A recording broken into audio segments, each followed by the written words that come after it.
prajurit angkatan bersenjata Ukraina baru saja melakukan kecerobohan hingga berujung pada kerugian baru yang harus mereka terima. Ya, mereka tidak menyadari bahwa posisinya sedang dalam pemantauan drone Rusia. Rekamannya ramai beredar di media sosial Telegram pada Kamis 25 Januari 2024. Selama pengintaian di area hutan, sebuah artileri tentara Ukraina ditemukan.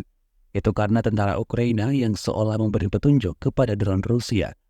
Berkat kerja efektif dan cepat dari 56 pasukan khusus, target dihancurkan oleh amunisi lancat yang berkeliaran, seperti yang terlihat dalam rekaman.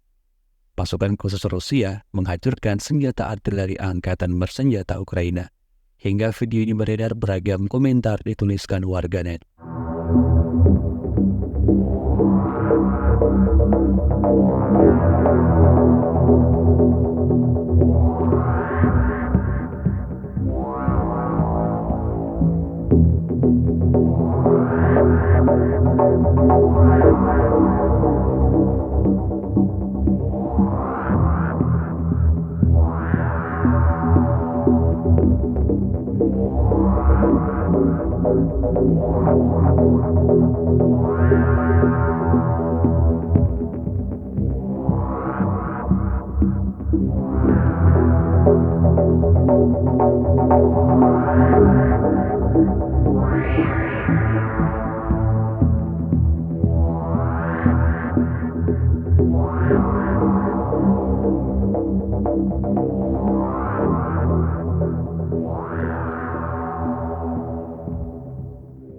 Download Tribun X sekarang, menghadirkan lokal menjadi Indonesia.